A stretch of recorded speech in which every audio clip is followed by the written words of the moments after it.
Seguimos 3 y 6, 2 y 6 en las Islas Canarias, primera edición del Espacio en Blanco, segunda hora con invitado de lujo, Luis Miguel Domínguez, con nosotros contándonos aventuras de sus viajes. Estamos todos así que se nos cae un poco la baba. Enseguida nos vamos a ver qué cosas comen por el mundo y trataremos de sacar conclusiones. Y mañana, no olvidéis la segunda cita del Espacio en Blanco.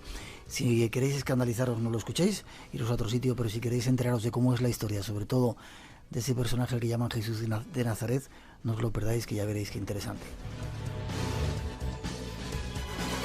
En este segundo tiempo vamos a hablar también de ciencia. Hay algunos científicos que escuchan nuestro programa para que luego digan que solamente es de locos, que van a dar algunas matizaciones sobre cosas que aquí hemos contado y les vamos a abrir el micrófono. Pero ahora seguimos. Queremos contaros lo que come alguna gente por ahí. ¿Has comido cosas raras, Luismi? Sí, hemos comido alguna. Pero bueno, depende de la compañía, con quién estés, pues da lo mismo lo que comas, si realmente... Pero alguna cosita rara sí hemos tomado, sí. Cuando te tocaban las pelotitas ahí, los Zoe, ¿qué comías? Bueno, ahora me lo cuentas, detrás de esa introducción vamos. Bueno, ¿qué comías con los Zoe? Pues mira, con los Zoe comíamos sobre todo mono, claro, ellos son grandes cazadores de mono araña. El mono araña es lo que más cazan. Ellos lo cuecen sobre todo, agua de río y a cocerlo. Y luego es muy curioso porque ellos cultivan unas pimientas muy antiguas, claro, yo me imagino, son una especie de chiles que llevan, siendo nómadas como son, llevan las semillas y las van moviendo por la selva y le dan un toque al mono bastante picantón y bastante curioso. Por tanto, no era muy complicada la comida con los Zoe. Sí es verdad que con otras etnias, no sé, en Vietnam, volviendo a Vietnam, la cobra, por ejemplo. Quizá la cosa más de sabor más complicado que yo he tenido que padecer ha sido la sangre de cobra, ¿no? ¿La sangre? La sangre, sí, se bebe. Eso estuve viendo yo el otro día, lo ponían sí. Y sí, yo creo que se veía nuestra cara de asco, realmente, sí, con todo el ímpetu y todo el cariño, pero... Brindabais al final con la sangre... Sí, sangre de cobra, porque da fuerza, da fuerza. La cobra real es un animal que en una población que se llama Lemat, lágrima de miel, ¿no? Ahí hay mucha cobra y ahí en Vietnam se cocina la cobra, que tiene un sentido energético, ¿no? Es una comida que, bueno, tú comes de eso, de lo que se come se cría, ¿no? Pues si comes cobra real vas a fortalecer tu corazón, ¿no? Preguntan también, yendo un poco atrás, si hay pueblos caníbales en alguna zona del Amazonas o ya no existen esos pueblos. No, el canibalismo realmente, fíjate que es curioso, ahora que he hablado del cocinado de mono, ¿no? Cuando tú ves a un mono cazado por cualquiera de estas etnias y cocido, sin pelo, de repente descubres a un niño, haciendo a un niño. Lo que más me impresiona a mí una vez. Entonces de ahí vienen las interpretaciones durante siglos, ¿no? De no, es que son caníbales y tal, y especialmente los religiosos que llegaban, los misioneros, se comen a los niños y tal, y son monos. Joder. No, yo no conozco ninguna población caníbal en la Amazonia brasilera que yo conozco para nada. Son pueblos que se dan caña unos a otros, realmente, muy territoriales.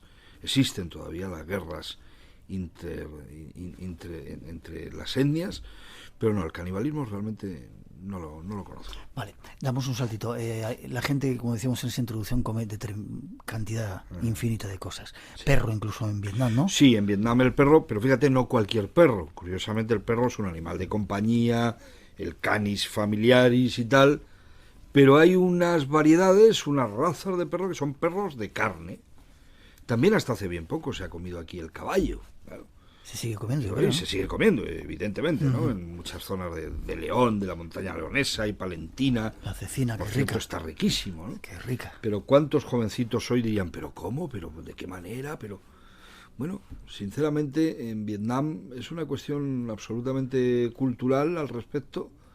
La carne de perro es muy buscada, es muy cara y es, por otra parte, un animal, ya digo, que es un animal de compañía muy querido, hay mascotas, hay un montón en Hanoi, una población de perros. Yo grabé en su momento, precisamente para contrarrestar un poco esta idea de ahí va, matan a los perros y se los comen. De alguna manera grabé también las campañas de vacunación contra la rabia y demás, sí. Pues un poco para contar que también este es un animal que no se comen todos y siempre, ¿no? Pero sí, indudablemente impacta, claro, te impacta realmente, ¿no? Ellos dicen otros comemos caracoles y otra serie de cosas. Claro, indudablemente. Lo curioso de todo esto, y es un poco el planteamiento de esta parte del programa, es que se comen muchos animales que estamos haciendo que vayan casi a la extinción. Tiburones, tigres... Sí, no. Este es un asunto que hay que tener una gran responsabilidad al respecto, ¿no? En este sentido, Japón, por ejemplo, tiene mucho que decir, ¿no? Japón es un país con una gran población entusiasmada con el mar, ¿no? Y con los frutos del mar. Y especialmente hay especies como el atún, que están claramente vinculadas a sus necesidades, sola y exclusivamente a sus necesidades culinarias, ¿no? En ocasiones sofisticadas, ¿no? Como es el caso de la carne de ballena, ¿no?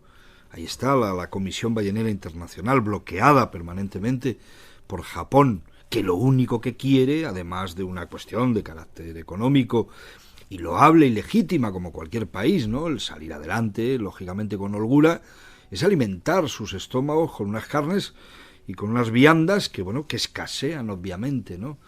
Entonces hay que tener mucho cuidado.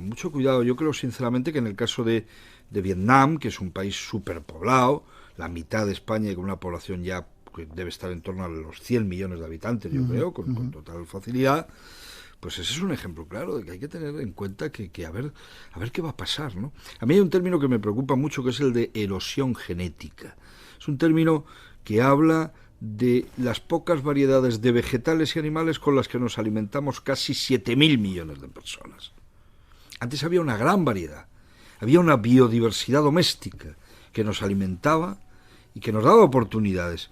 Ahora pivota todo en torno a 10, 15 variedades, no más en todo el mundo. Antes tipos de arroz había miles de ellos. Ahora podemos estar hablando de 20 variedades que se estén comercializando en todo el planeta.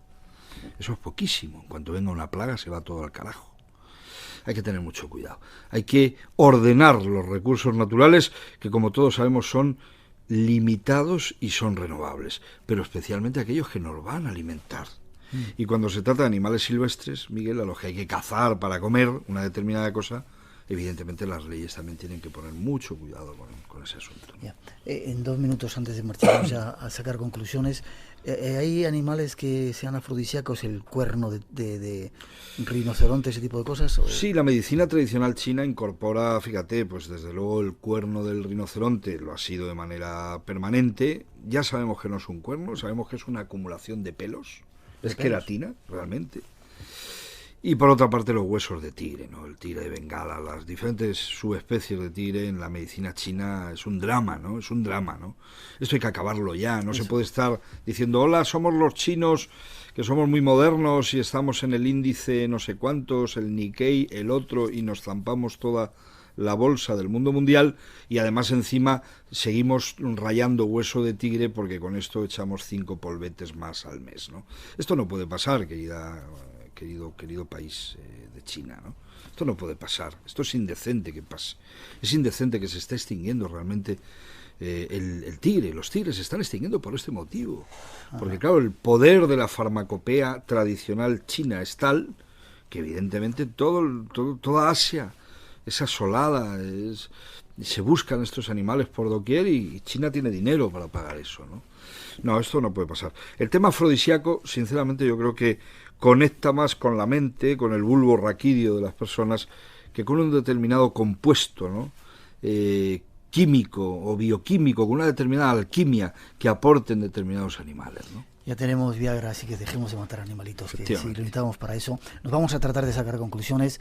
Quizá la Tierra esté tratando de decirnos algo. ¿Está pasando algo, Luis mío? Esto solamente son ciclos normales. ¿Nos estamos cargando el planeta? Vamos a ver.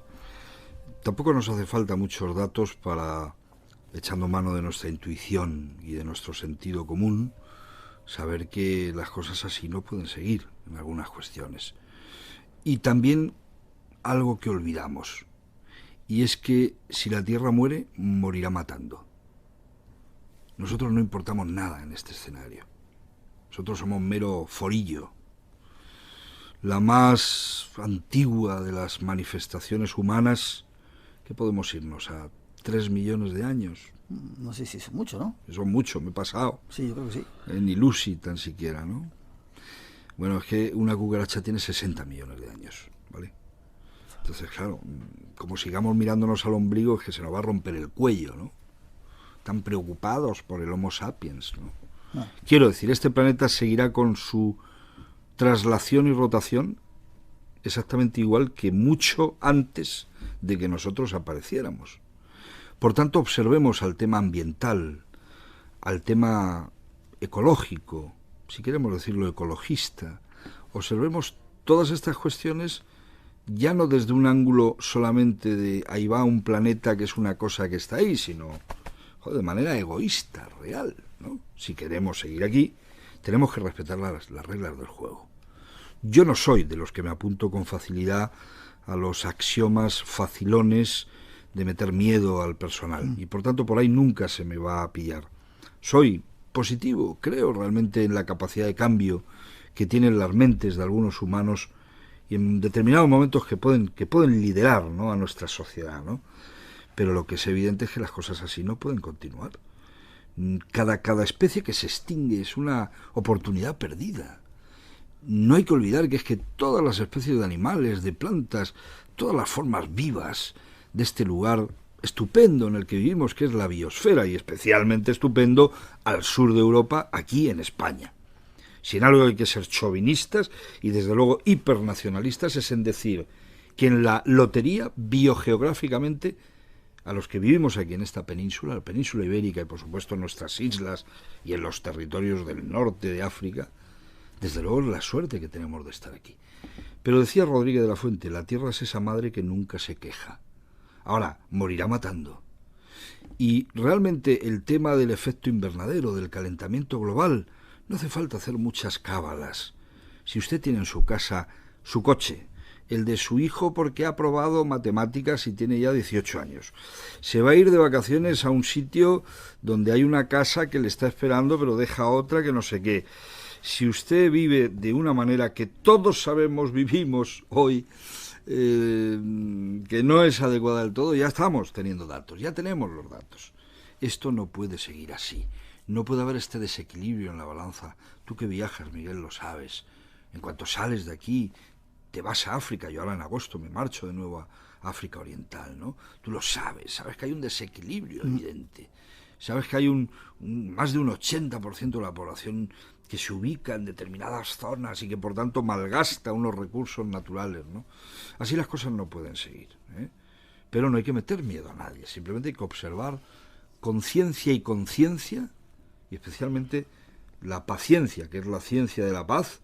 Hay que observar todos estos síntomas para detectar la enfermedad que va a padecer ella, la madre que nunca se queja, y que sin duda va a matarnos a nosotros, nos va a liquidar, nos va a borrar, ¿eh? Cualquier cosa que la pase a ella nos va a pasar a nosotros, nos pasa de hecho a nosotros, ¿eh?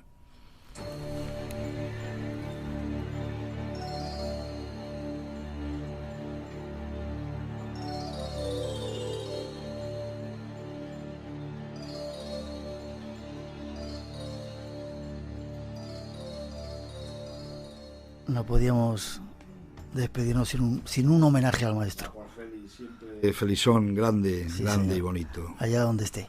Hombre importante. Algo esta serie nos abrió los ojos a un montón de gente, como nos ha pasado con muchos de los trabajos que tú haces, Luismi. No sé, es seguir una estela, ¿no? Yo me agarré a la cola de la cometa y todavía no me he soltado, ¿no? Y realmente sí, Félix fue un regalo para los españoles, ¿no? Un regalazo, un tío de Burgos, bien plantado, con un mensaje claro, preclaro, concreto, práctico, romántico, moderno. Pues como tú. Muy bonito. Aunque seas de Vallecas. Ojalá, Dios quisiera. Un placer que hayas estado en el programa, Luis. Abrazo, Miguel, de verdad, de corazón. Si se puede conectar contigo en el blog. Siempre en el blog, en latierraquenosparió.blogspot.com. Esperaremos esa, ¿cómo se iba a llamar la serie? Concretamente estamos acabando Invasores. Es que suena muy bien, suena como... Invasores, ya verás, va a ser una cosa guapísima. Que vienen al y luego Biodiario, todas las tardes en la 2, a las 7 menos 5, justamente delante del hombre y la tierra. Biodiario. Gracias por tu ejemplo, por haber estado en el programa. Se te quiere y espero verte muchas veces. Gracias, Miguel. Gracias. Buenas noches.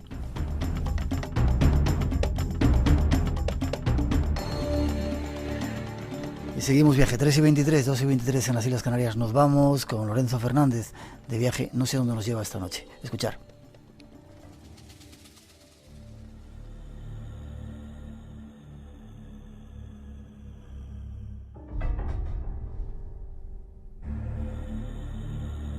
Nuestro viaje continúa. Lorenzo Fernández, nuestro compañero, nos guía de nuevo hacia nuevos enigmas sin resolver, enigmas pendientes. Buenas noches, Lorenzo. ¿Qué tal, Miguel? Muy buenas noches. Qué suerte tiene que siempre estás acá para allá. Qué buena cara tienes. Te quejarás tú. Vienes de Cantabria, de por ahí, de nuestras tierras. Hombre, como tiene que ser. Adoptivas. Ahí uno se recupera, sobre todo a base de sobos pasiegos, no ves que bien sientan. Ahí defiendo al presidente Revilla, que realmente es el mejor regalo que se puede hacer. Qué buenos sitios. Eso y las anchoas y hay con Hombre, muchas Santoña, cosas ricas. evidentemente. Hay muchas cosas ricas. Bueno, ¿nos vamos a dónde de viaje? ¿A México de nuevo? ¿Volvemos? Estaba pensando en el vino, en fin, sí. Nos volvemos a México porque realmente sigue deparando historias, aunque en este caso, fíjate, tengo la costumbre, y tú bien lo sabes, de traer siempre una noticia de actualidad que es la que sirve de percha, ¿no? para conectar con ese enigma pendiente, pero en este caso pues no traigo noticia de actualidad, traigo el caso en sí porque es uno de los que más me apasionan, de los que más me gustan, de los que todavía sigue despertando muchísimas incógnitas, que es el de las conocidas figuras de Acámbaro. Y yo siempre lo confundo y digo Perú, pero es México acá. Es México. ¿Qué lugar concreto? ¿En qué parte está? Pues está muy cerca del DF, de México DF. Esto sería el estado de Guanajuato. Sí. Y prácticamente desde México DF hasta Acámbaro no habrá más de 2 horas de carretera. Ya. Vale, ¿qué ocurre allí?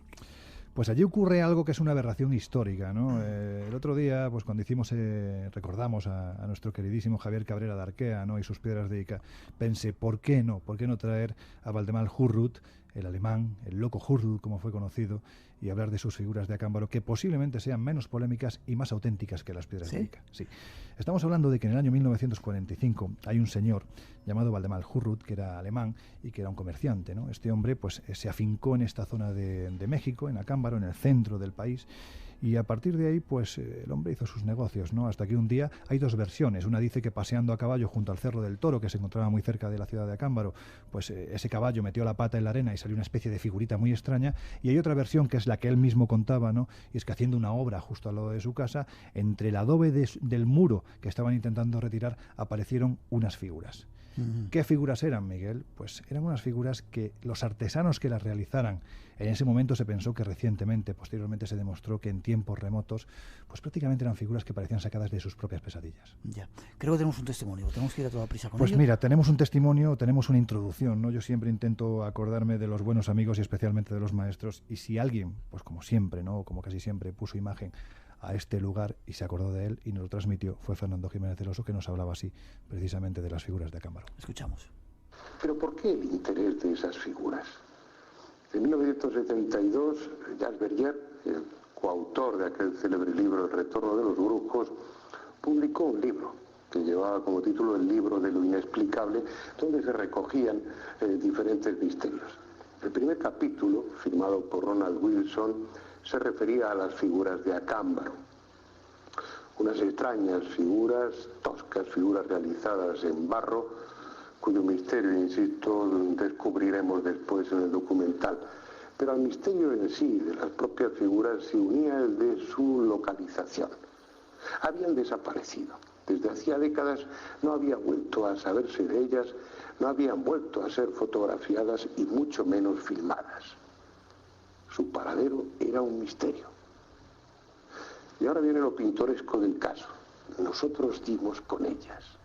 Cuéntame la historia. Primero, nosotros dimos con ellas. ¿Qué representaban esas figuras? ¿Qué se veían pues esas figuras, para que te hagas una idea, era una especie de esperpéntico parque jurásico, un auténtico sinsentido, ya que los animales pues estaban modelados en tiempos que no le correspondía, al menos no en su mayoría, ¿no? Estábamos hablando de que era una mezcla muy extraña, al igual que podemos observar en las piedras de Ica, ¿no?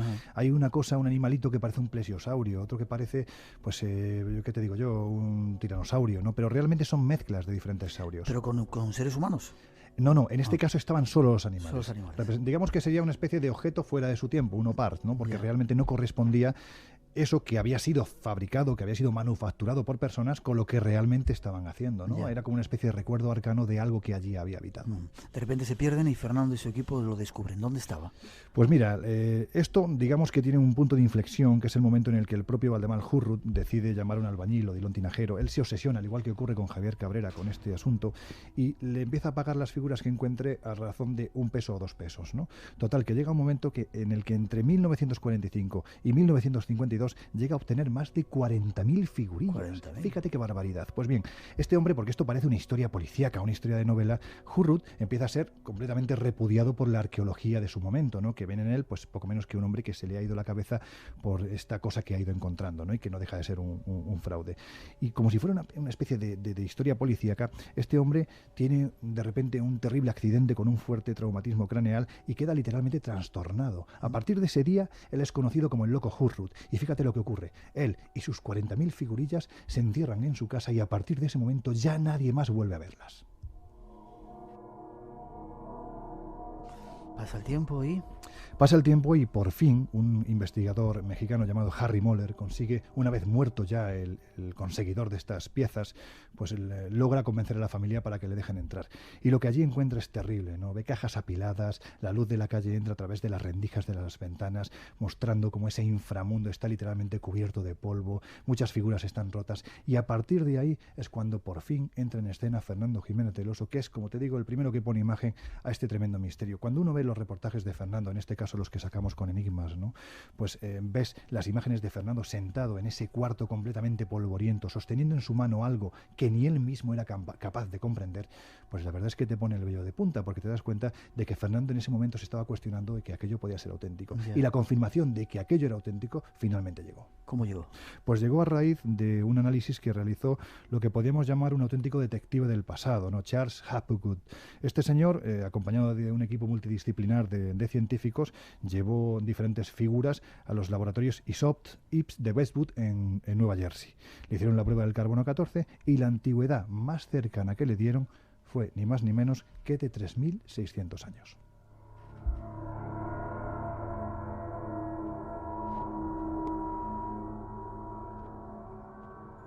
Qué curioso encontrarse con eso, ¿no?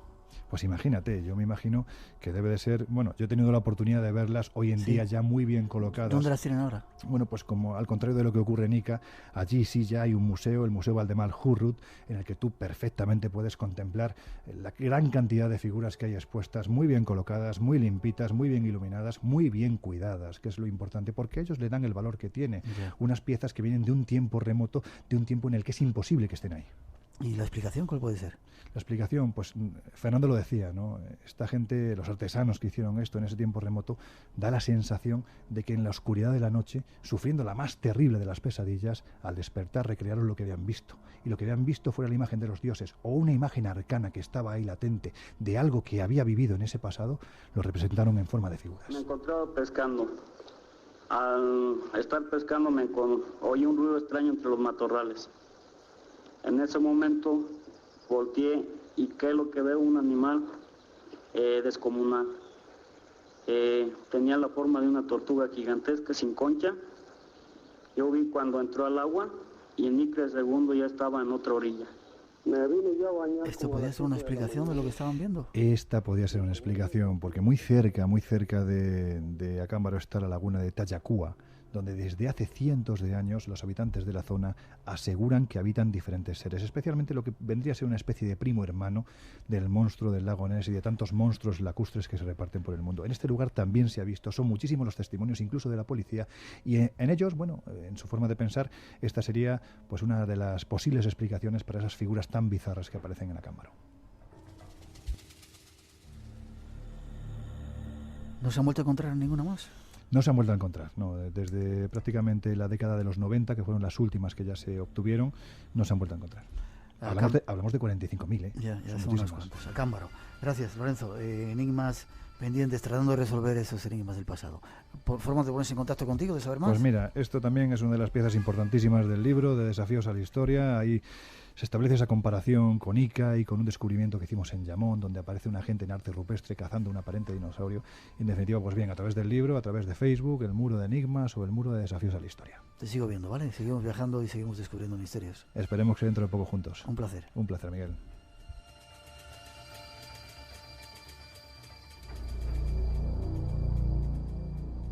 Espacio en Blanco. Todos los viernes y sábados de 2 a 4 de la madrugada. Dirigido por Miguel Blanco.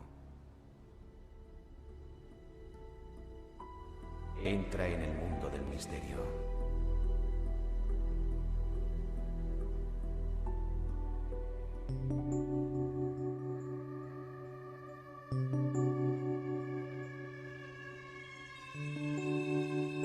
En directo aquí en Radio Nacional de España, cuando son las 3:33, 2:33 en las Islas Canarias.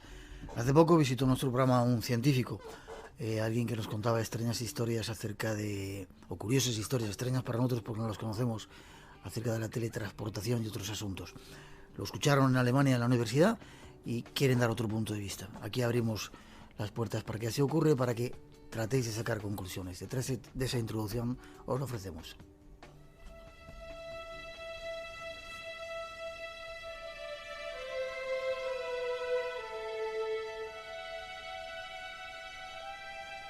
Volvemos al mundo de la ciencia.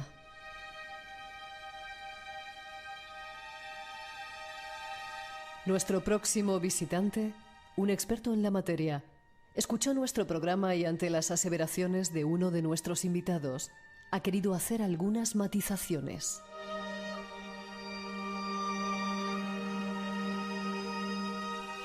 Se trata de temas de física, de partículas, de teletransportaciones.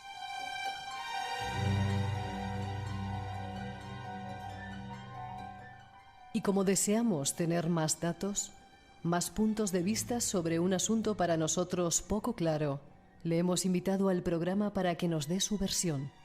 Escuchemos.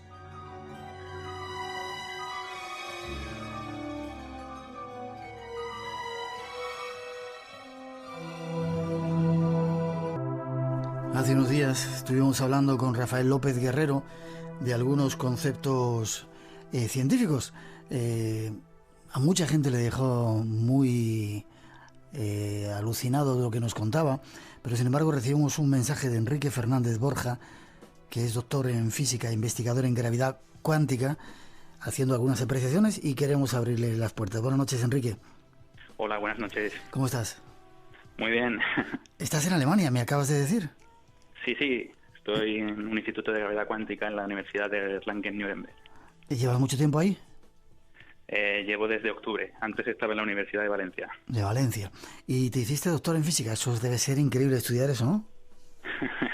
Bueno, a veces la naturaleza es tan misteriosa como los considerados misterios, ¿no? ¿Y te tratan bien por ahí en la universidad, Enrique? Sí, estamos muy a gusto. Me alegro. Qué bien, españoles por ahí fuera sentando cátedra, ¿eh? Bueno, hay que salir fuera para ver cómo está la cosa por ahí, por el mundo, para después llegar otra vez a España. Sí, señor. Yo me alegro mucho. A volcar lo que uno aprende. Yo me alegro mucho. Como no quiero entretenerte mucho, investigas en gravedad cuántica. ¿Eso qué es? Si nos puedes dar una explicación muy sencillita, por favor, que aquí... Sí. Como todo el mundo habrá oído hablar, hay una teoría que es la teoría cuántica, que estudia el mundo microscópico. Y desgraciadamente a día de hoy podemos describir tanto el electromagnetismo como las interacciones entre los núcleos a un nivel cuántico, pero la gravedad todavía no ha sido posible describirla a estos niveles. Entonces, desde el nacimiento de la mecánica cuántica en el 1900 o alrededor del 1920, los científicos se han visto motivados para buscar esta teoría y todavía hoy, a día de hoy, no se puede tener. No podemos decir que tenemos una teoría final de la gravedad cuántica. Las dos grandes teorías que tratan sobre esto son las famosísimas supercuerdas y luego la teoría a la que yo me dedico, que es lo que se llama como loop quantum gravity, que en español sería más o menos como gravedad cuántica de lazos. Qué increíble. Vamos a hacer las matizaciones que me hacías para dar tu punto de vista también sobre lo que comentaba Rafael López Guerrero. ¿Te parece? Decías que la teoría de las cuerdas y la Biblia no tenía nada que ver. Y decías que Rafael López decía que eran 12 las dimensiones y sin embargo la teoría de las cuerdas no habla de 12, sino que habla de 11. Bueno, vamos a ver. Teoría de cuerdas hay distintas versiones. La primera, que fue la original, hablaba de 26 dimensiones, pero esta era una teoría incompleta. A día de hoy lo que se sabe es que la teoría de cuerdas se formula de manera exacta en 10 dimensiones y luego hay una generalización de la teoría de cuerdas, que es lo que se llama la teoría M, que se formula en 11. Entonces hay unos procedimientos que explican cómo se pasan de estas dimensiones de 11 a 4, que son las dimensiones usuales de nuestro espacio-tiempo. ¿Esa teoría de cuerdas hablaría un poco de los agujeros de gusano? Bueno, los agujeros de gusano ya se pueden hablar en relatividad general clásica, la teoría de Einstein. Sí. Que son los que se conocen como puentes de Einstein-Rosen, y muchos investigadores han han aportado ideas sobre la viabilidad de que existan agujeros de gusano macroscópicos, es decir, que se pudieran considerar grandotes. La cuestión es que mucha gente aduce que se podrían emplear para viajar de un punto a otro del espacio. Sí. Sin embargo, esto tiene, desde el punto de vista teórico, porque evidentemente no tenemos agujeros de gusanos en los laboratorios, se sabe que un agujero de gusano, en el momento que entrara una pequeña porción de materia dentro, colapsaría, es decir, cerraría sus bocas. Es un objeto que se llama, el término técnico se llama inestable. Ya. Entonces, para poder mantener abierto un agujero de gusano, habría que encontrar una materia, que es lo que se denomina en física materia exótica, con unas determinadas propiedades, que al entrar no cerrara las bocas. Ya. Así que hoy por hoy, por lo que sabemos, no se pueden usar agujeros de gusano para entrar y salir. Y aunque pudiéramos usarlos, tampoco estaríamos seguros de dónde crearíamos la boca de entrada ni la boca de salida. Ya, ya. Qué curioso. El mundo de la física se está convirtiendo, bueno, en un misterio increíble. Estáis ya investigando cosas más allá de todo, ¿no? Bueno, la verdad es que, como he dicho antes, la naturaleza es bastante sorprendente. Ya. ¿Me puedes explicar en un minuto muy sencillamente lo que son la teoría de las cuerdas? Bueno, la teoría de las cuerdas lo que dice es que todas las partículas, en realidad, a dimensiones muy pequeñas, son pequeñas cuerdecitas o filamentos que están oscilando.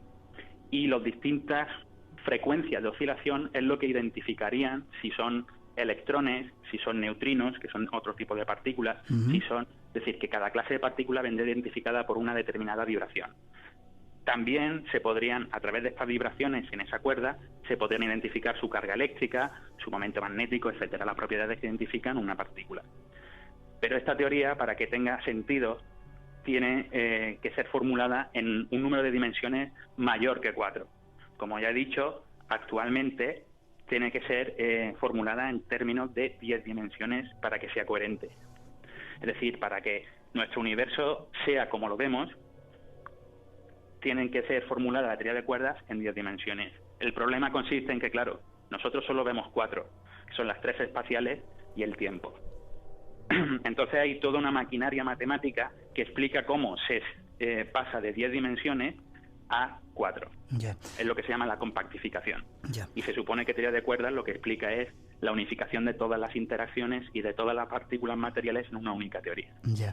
Enrique, eso significaría que existen, si hay 10 dimensiones, otros mundos, otras realidades que no comprendemos, que no vemos, que no son visibles por nosotros. Bueno, eso es como si tuviéramos un mundo bidimensional con seres de 2 dimensiones. Sí, como si fuera una hoja de papel, ¿verdad? Efectivamente. Entonces le preguntáramos, ellos descubrieron una teoría que le diría que hay 3. ¿Significa que hay otros mundos? Pues no, lo que significa es que están en un universo que tiene más dimensiones de las que ellos pueden acceder. Ya. Si somos lo suficientemente inteligentes, podremos ver las otras dimensiones. De hecho, se presupone que si se dan ciertos resultados en esta máquina gigantesca que han construido en Ginebra, el LHC, pues se podrán ver señales correspondientes a que se están perdiendo energías hacia las otras dimensiones. Esto en casos hipotéticos, ¿eh? Ya. Eso se espera que si pasa en el LHC se podrá identificar con la existencia de dimensiones extra, porque todo esto hay que recordar que no está todavía verificado experimentalmente. Entonces, recuerda, eso es un modelo matemático que no ha sido sometido a la experiencia todavía.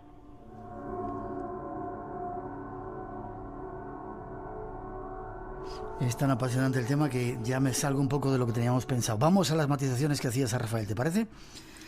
Rafael decía que podíamos ser el experimento de una inteligencia anterior, extraterrestre. Desde el punto de vista de la física, ¿tú qué piensas, Enrique? Bueno, vamos a ver. Es que no, esto ya son apreciaciones personales, ¿no? Ya. Para mí el problema del origen de la vida es un problema, da igual de dónde venga. Ya. Es decir, ahora mismo sabemos que el investigador Peter Crane, creo que se llama, no me acuerdo cómo se llama, ha diseñado una bacteria original, pero usando cosas que ya existían previamente, es decir, el ADN ya sabíamos lo que era, las bases nitrogenadas ya sabíamos lo que eran, etcétera. O sea que si han venido extraterrestres y han hecho un experimento en la Tierra y nos han puesto aquí, pues han sido bastante pacientes, porque ¿qué hacemos con todos los hallazgos fósiles? Es decir, que pusieron una ameba o un organismo unicelular y han esperado una evolución y ellos ya sabían que íbamos a llegar a ser seres inteligentes. Yo creo que esto cae por su propio peso. Esto es un proceso de la evolución y creo que el mayor misterio es justamente explicar cómo un conjunto de casualidades llamada evolución han dado lugar a unos seres inteligentes como nosotros. Bueno, a veces inteligentes y algunos, como tú. Efectivamente. Bueno, en principio todos somos inteligentes. Bueno, eso hay que demostrarlo. Radiofrecuencia cuántica. Te voy a decir rápido con algunas de las matizaciones que tú hacías a Rafael, porque si no vamos a estar aquí 3 horas hablando. Porque me Esto básicamente no existe. Radiofrecuencia cuántica no existe. Bueno, existe, pero no en el contexto que lo usa el señor Rafael. Ya. Creo que extrapolar, él quiere dar lugar a una lucha, o sea, a justificar que hay que usar una psicología cuántica. Pero ¿esto qué significa? La cuántica es una teoría física que nos habla de partículas, que nos habla de cosas maravillosas como el teletransporte, que eso habría que matizarlo también. Nos permite usar los láseres, las resonancias magnéticas nucleares, los TAC, es decir, muchísimas cosas, los semiconductores de los ordenadores, todo esto. Pero no tiene nada que ver ni con conciencia, ni con psicología, ni nada de esto. A mí lo que me da miedo es que se usen estos conceptos, que quedan muy bien decir estas palabras, cuántica, diferencial, etcétera, etcétera, y las personas legas se pueden ver abrumadas y decir, qué inteligente es este señor porque no entiendo nada de lo que dice. Por eso, cuando Enrique, la inteligencia lo que se demuestra es cuando eres capaz de que los demás te entiendan. Enrique, por eso te tenemos en el programa, porque queremos que nos aclares todo este tipo de cosas. Más cosas, el ADN y correlaciones entre el ADN y la ionosfera.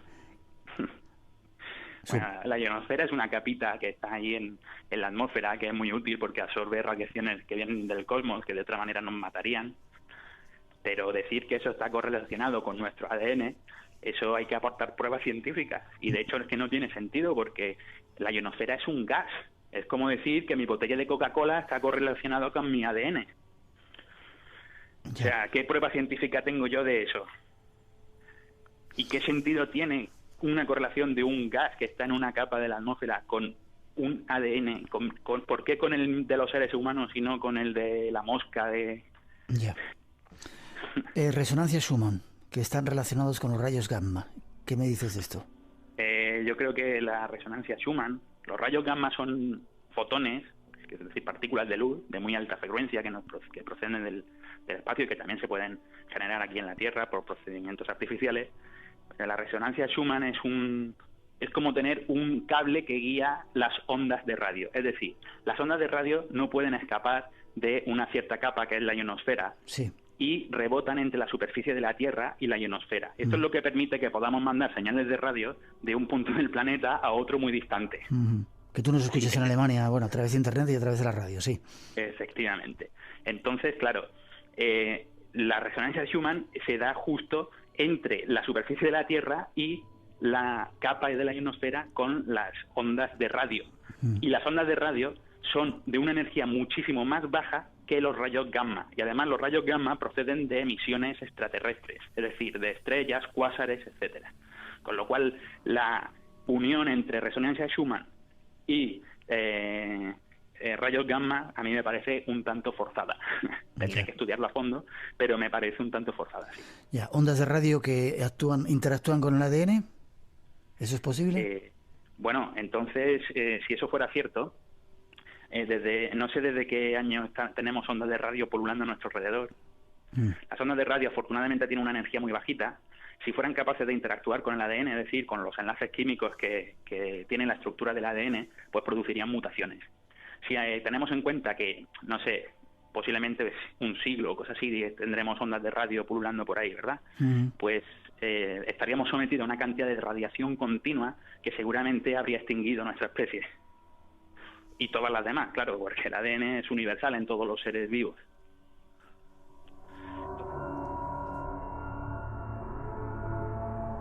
Matizando esta noche con Enrique Fernández Borja algunas de las cosas que dijimos con Rafael López Guerrero, otro de nuestros invitados en el programa.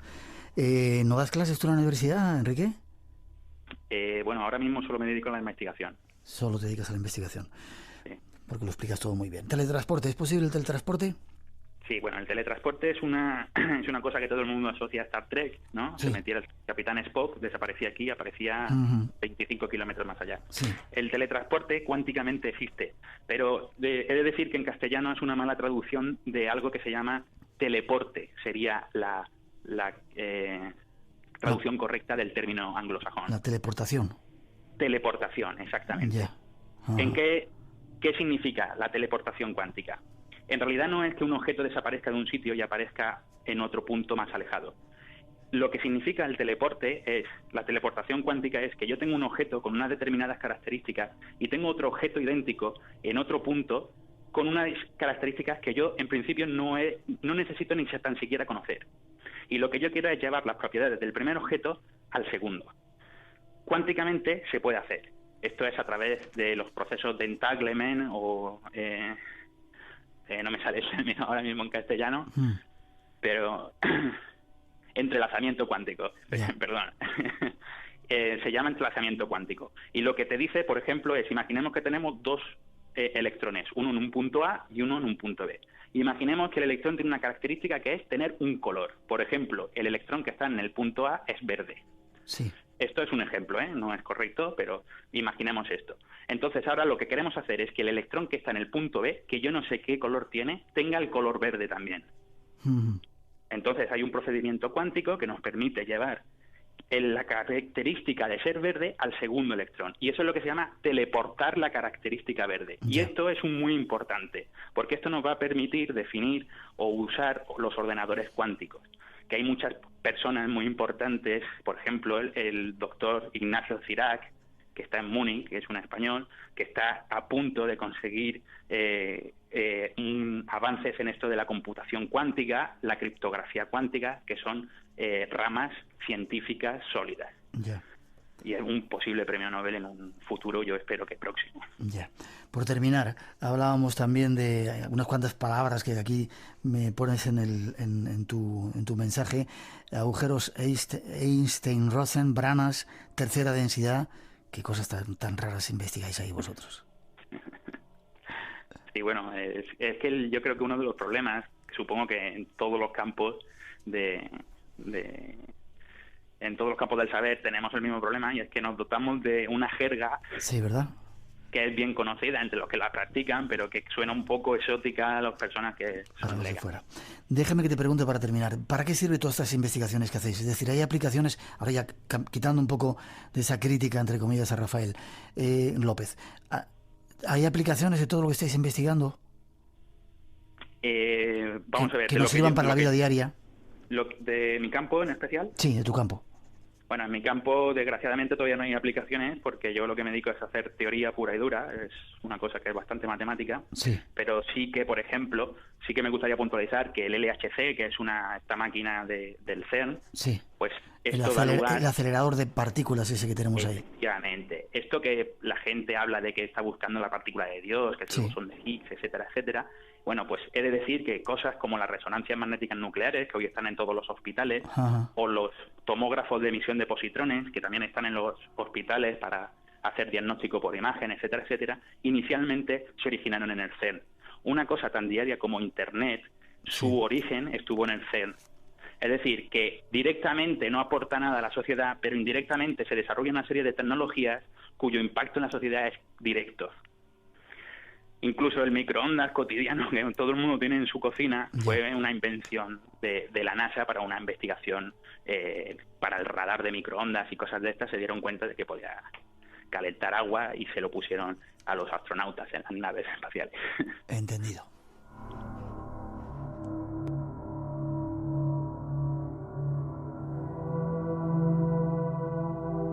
Enrique, vienes a decirnos, Enrique, que tengamos cuidado porque utilizando esta serie de palabras de física que muchos no llegamos, yo el primero, pues nos pueden sorprender y decir, ¿cuánto sabe lo que decías antes? Pero hay que tener cuidado, hay que matizar, ¿verdad? Hay que profundizar, ¿no? Sí, porque si no va a haber una oleada de nuevos profetas que se van a aprovechar de unas ciertas palabras de científicas y van a aparentar que controlan un tema muy bien y que argumentan todo muy bien, y esto puede llegar a ser peligroso. Porque puedes convencer a alguien que se puede curar porque la cuántica lo permite todo, etcétera, etcétera. Y esto es mejor ir a un médico cuando uno está enfermo y no confiar mucho en la mecánica cuántica para ello. Enrique Fernández Borja, doctor en física e investigador en gravedad cuántica. ¿En qué universidad has dicho, por favor? En la Universidad de Erlangen-Nuremberg. ¿Eso dónde está? ¿Nuremberg?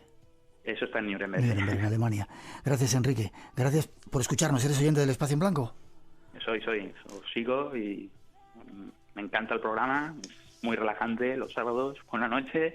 Y a mí me encanta que hagas matizaciones cuando ves cosas que tú controlas y que nosotros no llegamos. Gracias por esas matizaciones a Rafael López Guerrero, por tu punto de vista. Y ya sabes, aquí estamos por lo que quieras, ¿vale? Estupendo, un placer, Enhorabuena que haya españoles por ahí trabajando. Qué orgullo. Un fuerte abrazo y te deseamos lo mejor. Igualmente. Gracias. Luego.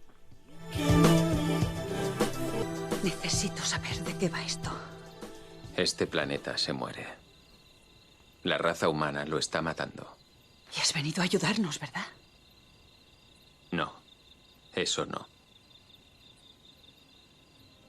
Dijiste que venías a salvarnos. Dije que venía a salvar la Tierra. Vienes a salvar la Tierra. De nosotros. A salvar la Tierra. De nosotros. No podemos arriesgar la supervivencia de este planeta por una sola especie. ¿Qué insinúas? Si la Tierra muere, moriréis. Pero si morís, la Tierra sobrevive. Solo un puñado de planetas en el cosmos pueden albergar formas de vida complejas. No puedes hacerlo. Y no permitiremos que perezca. Cambiaremos. Aún podemos arreglar las cosas. Hemos observado y aguardado esperando que cambiarais. Por favor. Habéis llegado a un punto límite. Por favor. Repararemos los daños que habéis causado y daremos a la Tierra otra oportunidad. No lo hagas. Por favor. Podemos cambiar. Podemos hacerlo. La decisión está tomada.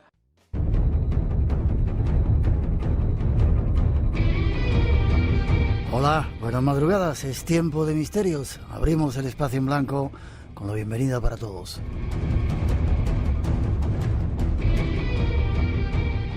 Algo que hacemos en directo cuando son las 2 y 7, 1 y 7 en las Islas Canarias, desde el estudio 101 de la Casa de la Radio, listos para la aventura de esta noche.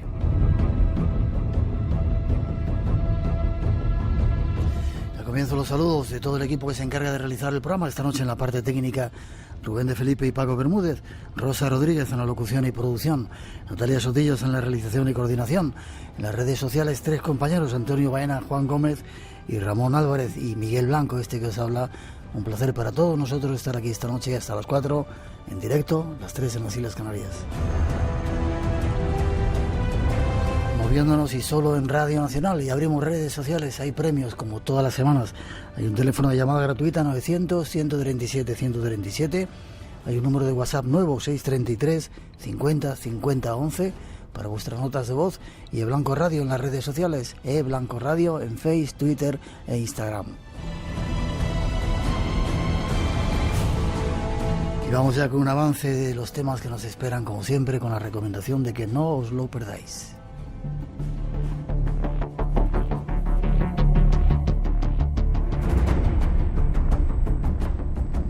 Este es nuestro primer destino esta noche. Cuando el historiador griego Heródoto visitó Egipto, 4 siglos y medio antes de nuestra era, quedó impresionado. Las maravillas eran mayores que en cualquier otro país, observó. Había pirámides más altas que cualquier construcción levantada en el mundo.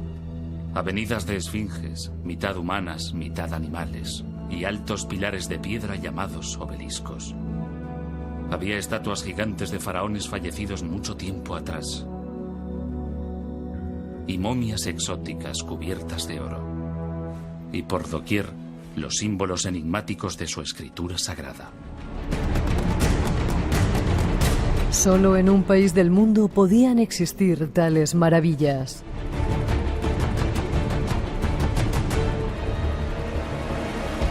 Egipto. Ese será nuestro primer destino esta noche.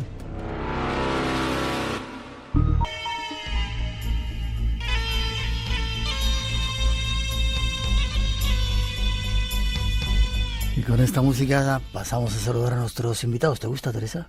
Mucho. Teresa Bledman, ¿cómo estás? Buenas noches. Buenas noches. Codirectora del proyecto Visir Amenhotep Hui, fotógrafa. Estudiaste geografía, historia y egiptología en la Universidad de Manchester, fuiste a hacerlo. Sí. Y especializándote en la mujer egipcia.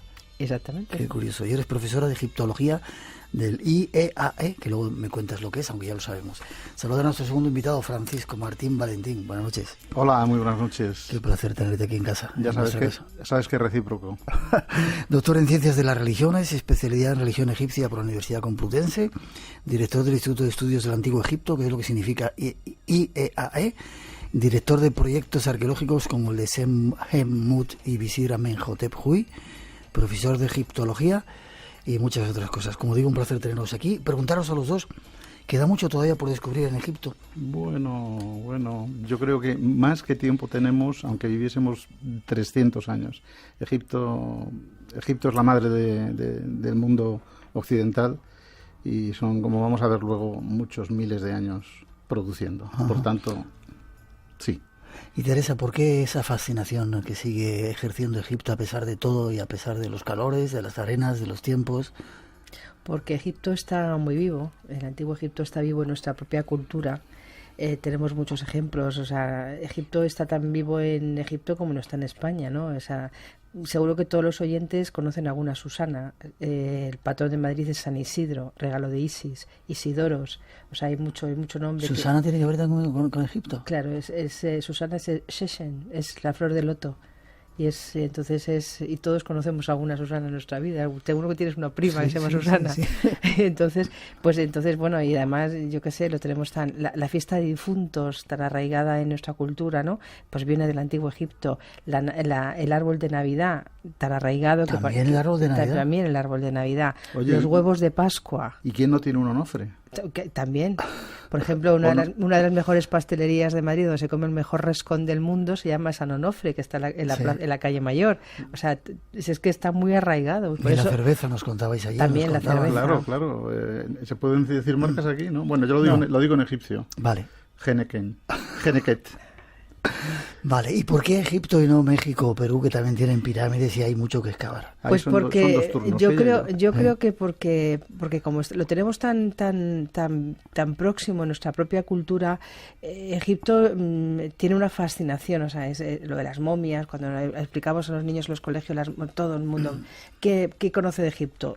Pirámides y momias, ¿no? Entonces surge esa fascinación, y porque en Egipto hay Maat, cuando uno va, aunque no sepas de Egipto, ni sepas de historia, ni sepas nada, pero llegas a la sala y postra de Karnak, que yo te comentaba antes, y respiras paz. O sea, hay una armonía que sigue presente en la actualidad, y eso no te pasa con las culturas mesoamericanas, donde ha habido tantísimo sacrificio humano y tanta sangre corriendo, ¿no? Egipto no había eso, entonces esa paz sigue estando, y eso es lo que nos atrae, y eso es lo que... Bueno, dentro de 15 días, si lo puedo decir, estaremos otra vez de nuevo ahí excavando. ¿Y en tu caso? En mi caso yo creo que hay dos motivos. Uno es espiritual, que es profundo. Es decir, no sé por qué, pero a mí Egipto me atrapó a través del tiempo y el espacio. Y luego hay otro que es más científico, más empírico. Sin duda, en mi ADN, mis genes son más mediterráneos que americanos. Por tanto, mi cultura, lo que está en la base de mi antropología, de mi folclore, de mi manera de ver el mundo, tiene que ver muchísimo con el Medio Oriente, pero muchísimo con Egipto. Y eso nos lo dice la historia. Entonces, las dos cosas... Un cóctel perfecto. Perfecto. Mucha gente que siente esa fascinación en Egipto dice que quizá nos hayamos reencarnado o hayamos venido de allí. Quizá tengamos esos orígenes allí. Bueno, el budismo es una ética, no religiosa, pero es una ética de vida con unas creencias, está practicado por decenas o centenares de millones de personas, y se basa en eso, como el hinduismo. ¿Por qué vamos a negarlo nosotros? ¿Quién soy yo para negar eso? Como me gusta que científicos como vosotros tengan esa visión del mundo. Y hablamos de Egipto, hemos hablado muchas veces en este programa, porque todavía quedan muchas cosas por determinar o por aclarar, o porque hay mucha gente hablando de Egipto o escribiendo libros sin haber estado allí y contando historias que no tienen nada que ver. Esta noche vamos a tratar de aclararlas, ¿vale? Muy bien. Vamos con esa primera introducción para ir a los orígenes de ese país. 900-137-137 en nuestro teléfono. Estás en el espacio en blanco.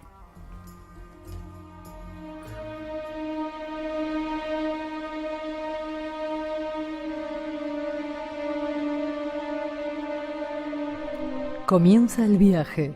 Vamos hacia los orígenes de la tierra de los faraones. hace 4.500 años. El norte de Europa emergía lentamente de la Edad de Piedra. En el Mediterráneo, Grecia y Roma aún no habían empezado a echar raíces.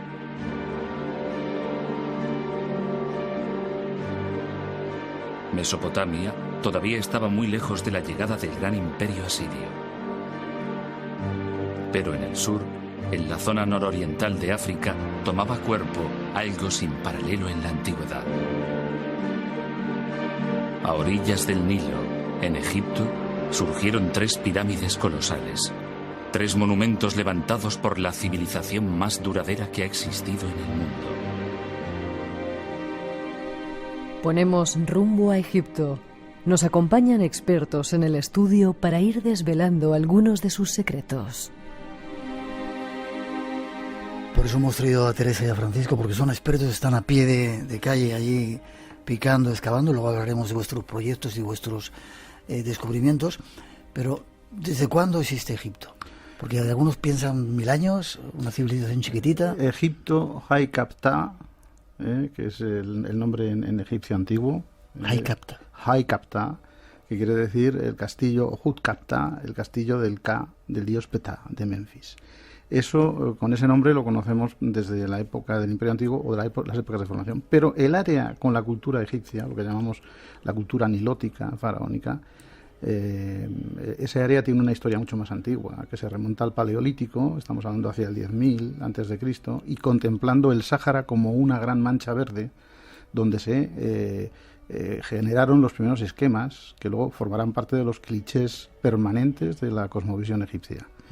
Hay un maravilloso egiptólogo llamado Toby Wilkinson, que ha escrito unos libros magníficos diciendo, en suma, que si queremos saber los orígenes de Egipto deberíamos barrer el Sáhara. Pero como cultura... Qué bonita frase esa, sí, preciosa, preciosa, preciosa. Yo creo que todos los orígenes, toda la cadena, los eslabones perdidos se encuentran allí. Lo creo no yo, lo cree Toby Wilkinson y gente que ha estudiado este tema bien. Pero, claro, en el Nilo, que es lo que nos llama la atención a todos, cuando se deseca esa mancha, las gentes se acogen al Nilo, van allí, y empieza a haber movimientos en el Neolítico, hacia el 4000 a.C., como estabais diciendo antes. Antes ha habido culturas como la del Fayum, Merindé o el Omarí en el Neolítico, pero después en el 4000 es cuando empiezan las épocas de formación, que son las que nos interesan. 4000 a.C.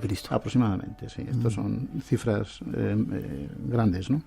Y luego después, básicamente, nos metemos en con la época de Nagada y todo este momento que es de formaciones lo llaman predinástico, para pasar luego a un protodinástico que da camino a entrada a la época tinita, hacia el 3300 a.C. aproximadamente, que será la antepuerta del Imperio Antiguo, que es de lo que hablábamos hace un momento con las pirámides, etcétera y cual. Ya. Hay una historia del rey escorpión. ¿Quién hace...? No sé si es una historia real o... No, sí, tiene fundamento. El tema del rey escorpión se basa en un par de hallazgos encontrados en Abidos, sobre todo con las últimas excavaciones alemanas del difunto profesor Günther Dreyer, que fue director de la misión arqueológica alemana en Abidos. ¿Cómo sabe este señor? Y el Instituto Arqueológico Alemán, y allí encontraron una serie de sellos, efectivamente confirmatorios. Sobre todo es una jarra, una cerámica típica del periodo, donde hay un serej, que es un palacio, una forma, donde hay un escorpión. Entonces, por ahí citaron más una lista en un rodillo, una impronta de cerámica, donde hay el nombre del rey escorpión. Y se hablaba de que hay un rey escorpión. Por tanto, lo que pasa es que ese rey escorpión sería no de la dinastía 1, sino de la dinastía 0 o de la 00, porque ha habido que romper la caja cronológica por la parte de arriba para empezar a implementarlo con los hallazgos que nos están hablando de ese momento de formación protohistórico predinástico. ¿Sería no sé si el unificador del reino o el creador de No, él probablemente formaba parte de lo que se llamaba un reino del Alto Egipto, que en el fondo era una lucha de tribus o de clanes para dominar uno concretamente y hacer luego después esa progresión de incursión en el norte, porque curiosamente las partes más culturales, más civilizadas, más refinadas sucumbieron a las partes menos educadas, vamos a decir, más primarias de la cultura egipcia nilótica. Y comienza un poco la historia de las dinastías, pero hay un asunto por ahí que ronda, que son los Shem-Shuhor. que dicen que son unos seres seguidores del dios Horus, que gobernaron Egipto antes de la llegada de los faraones durante 6.000 años. No sé si dice la leyenda eso. Sí, vamos a ver, hablamos de leyenda, pero hablemos de fuentes primarias. Es decir, la leyenda son los tiempos míticos. Esos tiempos míticos están recogidos en documentos como la Piedra de Palermo o el Canon de Turín. Pero la Piedra de Palermo nos habla, y ahí nos hablan de unos tiempos en nebulosa, donde la tierra estaba gobernada primero por los dioses, luego por los semidioses y después por los reyes, y hacen sus listas. Bueno, pues ese periodo intermedio de los semidioses es donde estaban los Semeshu Hor o Semeshu Set, los seguidores del dios Horus o los seguidores del dios Set. Y lo que nos está llegando a través de esta leyenda, pero de esta leyenda mitificada que tiene su eco histórico sin duda detrás, es la lucha entre tribus o clanes acaudillados o capitaneados por dos dioses fundamentales. Dos dioses. Dos dioses, el dios Horus y el dios Set. Esto luego veremos que en baja época da lugar al ciclo oriano-setiano y a la lucha de Horus contra Set y Set contra Horus, quién es más bueno que el otro, en qué momento qué pasa, pero la historia de Egipto duró durante tantos miles de años, alrededor de 3.000 milenios, que hubo etapas cambiantes. Set a veces estuvo arriba y Horus otras. Ahora, los seguidores de Horus, los Semsu-Hor, fueron una serie de príncipes locales de reyezuelos que se aglutinaron alrededor de este culto de Horus de Alto Egipto y consiguieron unificar el sur para luego conquistar el norte. ¿Cuánto tiempo duró la civilización en total? ¿3.000 años? Un poco bueno, más de esto es un tema que tendríamos que empezar por decir desde cuándo empezamos. ¿Cuándo empezamos el cómputo? Si tenemos en cuenta las cronologías al uso que nos dan los manuales de lo que se ha trabajado en egiptología desde finales del siglo XIX hasta ahora, estaremos en un lapso de tiempo pues realmente de cerca de 3 milenios cortos, teniendo en cuenta que todos los historiadores están de acuerdo en que en el 313 a.C. se acaba la historia de Egipto, con lo cual yo estoy en desacuerdo, pero bueno, porque llega Alejandro Magno.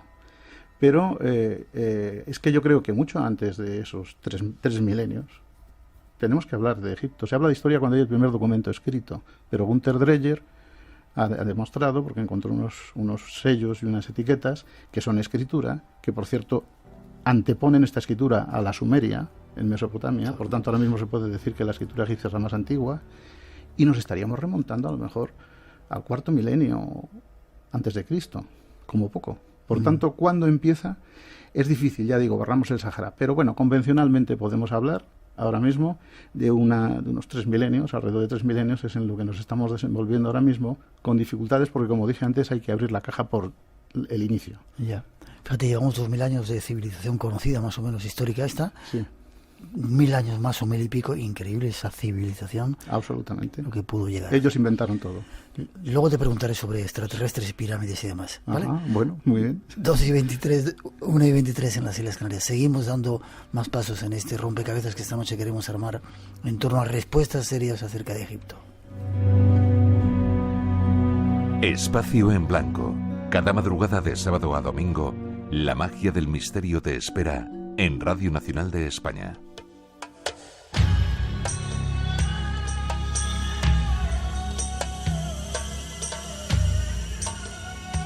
Seguimos el viaje. Nuestro siguiente destino, la tierra de los faraones y sus dioses. En el antiguo Egipto la vida era agradable, pero también estaba llena de un inexplicable peligro.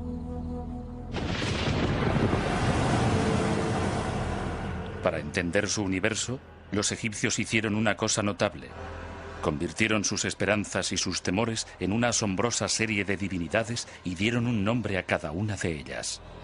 Pero incluso en el misterioso reino de lo sobrenatural, los dioses y diosas de Egipto rebasaban el ámbito de lo extraordinario. En Egipto había una multitud de dioses, y eran tan complejos y misteriosos como la civilización que los engendró. Hathor, una mujer con cuernos de vaca, era la diosa de la fertilidad, pero cuando se enfurecía también podía destruir a la humanidad. Sagnis, la leona, simbolizaba el calor nutricio del sol, pero también podía infligir graves castigos con sus rayos abrasadores. Selkis, el escorpión, podía dar o quitar el aliento vital. Su aguijón tenía poder tanto sobre la vida como sobre la muerte. La dualidad de los dioses era producto de la experiencia adquirida a lo largo de miles de años. El universo tenía una cara buena y una cara mala. Requería una vigilancia y un control constantes. Para mantener el necesario equilibrio, los egipcios buscaron la ayuda de los dioses. Los dioses nacieron al comienzo de los tiempos. Vayamos en su búsqueda. Nos esperan algunos dioses de Egipto. Francisco, Teresa, cuando quieras intervenir, intervienes. ¿Por qué tantos dioses? ¿Y cuáles son los dioses principales? Cuando uno va a Egipto ya se vuelve loco con Horus, todo lo que hay por ahí. Voy a darte una respuesta que va a dejarte perplejo a ti y al público que nos esté escuchando. A ver. En realidad, toda la religión egipcia es la religión osiriana. ¿Osiriana? Sí. De Osiris. Osiris, la resurrección. Ahora bien, los egipcios desde el principio se sensibilizaron con el reconocimiento de los poderes que estaban por encima de ellos. La muerte, la inundación, el veneno de una serpiente, en fin, una serie de circunstancias que les hicieron reconocer ¿el qué? Principios divinos, de un gran concepto divino general. Ellos lo llamaron Necher. Un Necher hoy lo traducimos inadecuadamente como un dios. Y sin embargo, es una manifestación del principio divino único en el que ellos creían y creyeron desde el principio. Una cosa es el principio sustancial, la gran divinidad, y otra cosa son sus manifestaciones.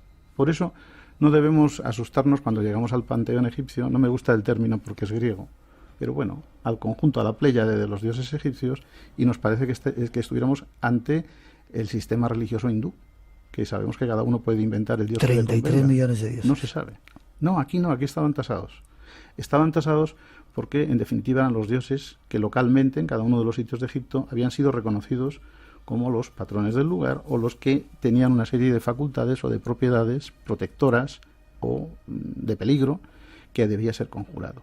Entonces, cuando uno empieza a asimilar la estructura propia de la creencia religiosa egipcia, se da cuenta de lo simple que es dentro de la aparente confusión que mantienen. ¿Por qué?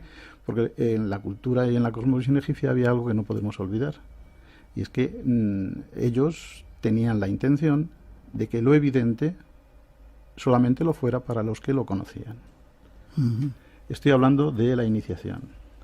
Por tanto, muchos aspectos para la gente popular, como nuestros santos hoy, pero la divinidad una.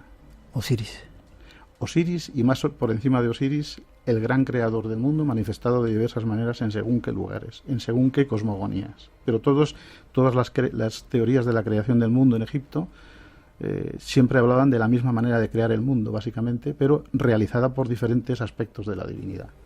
Si decimos que lo creó el sol, es cierto. Si decimos que lo crea el Nilo, es cierto.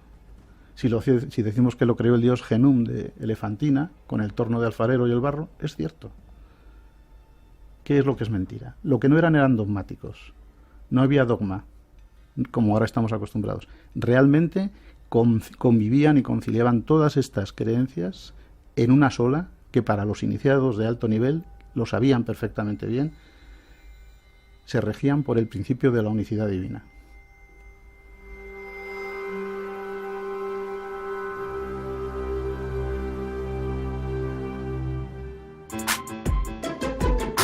Radio Nacional de España se mueve contigo.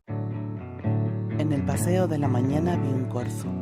Zama estaba a otra cosa, persiguiendo la lagartijas. Salgo de casa a la calleja, al camino.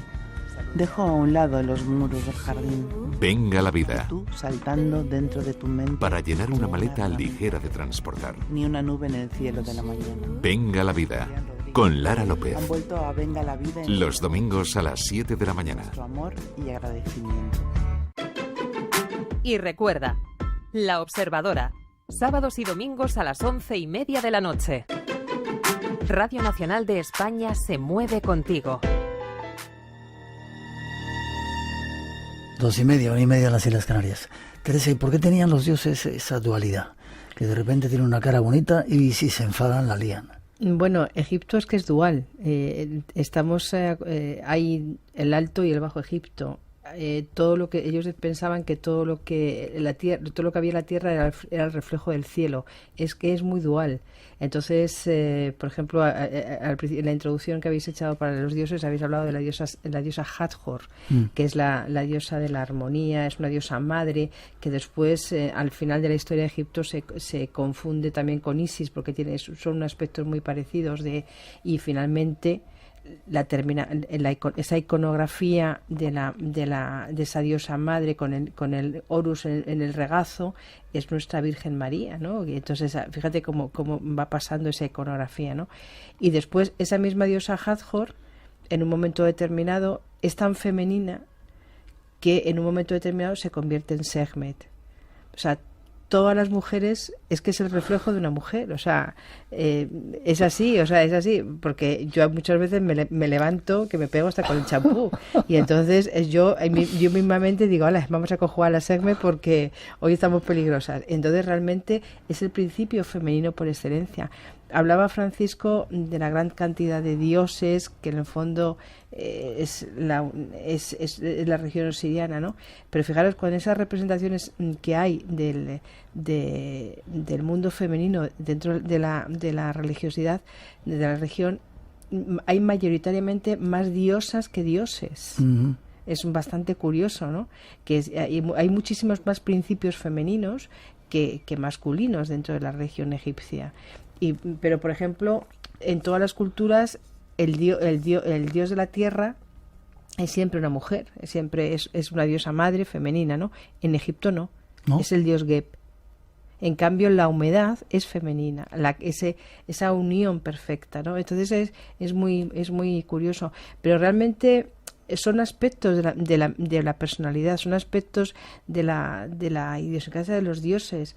No pasa como lo que los griegos, que tienen esa forma, que son como muy raros y que, bueno, hacían cosas malas y estaban siempre peleados unos con otros. No, aquí en Egipto es que era la dualidad, y he hablado de la diosa Hathor, pero realmente a vosotros os pasa lo mismo. Hay unos días que estáis encantadores y maravillosos y otros días dan ganas de mataros. A los hombres, dices. Sí, claro. Yeah. Y entonces es lo mismo, ¿no? Entonces es que ellos reflejaban, se fijaban tanto en la naturaleza, estaban tan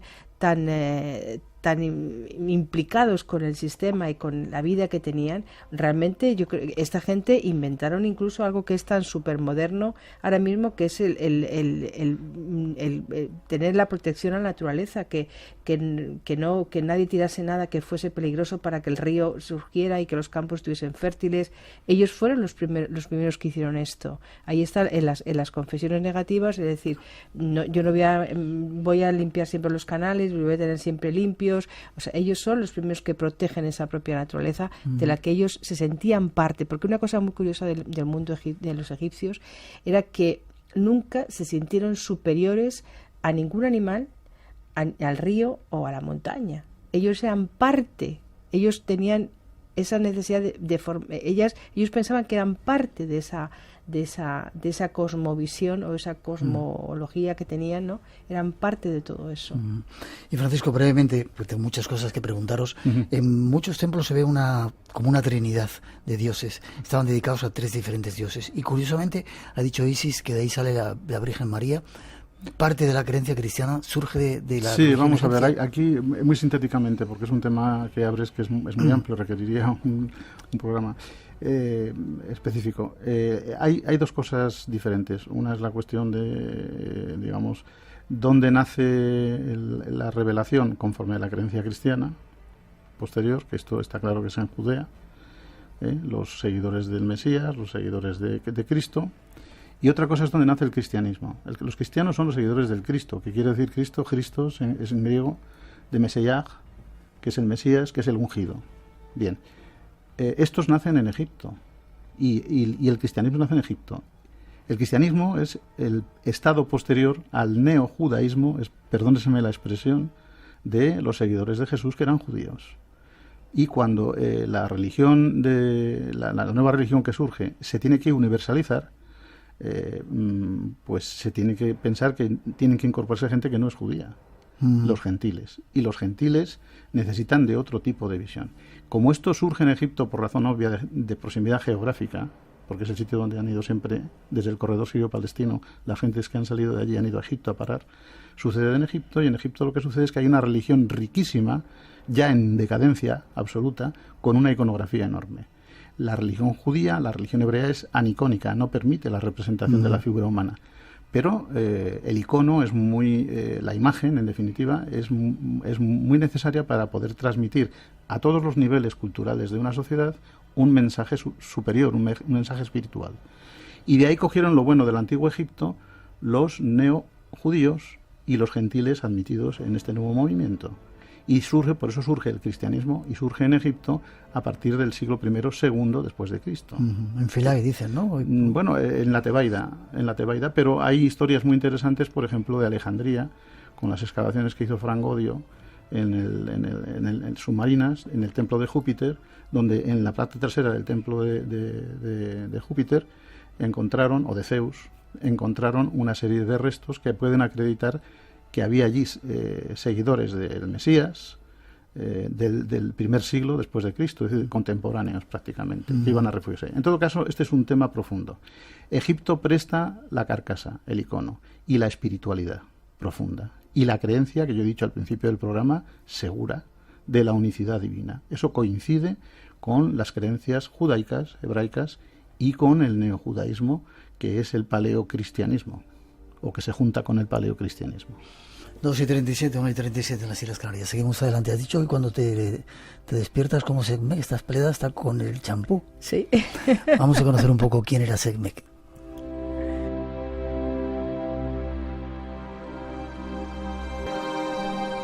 La diosa Sekhmet fue una deidad de la mitología egipcia que simbolizaba la fuerza y el poder, llamada por ello la más poderosa y la terrible. Era conocida también con los nombres de Sekhmet o Sakmi.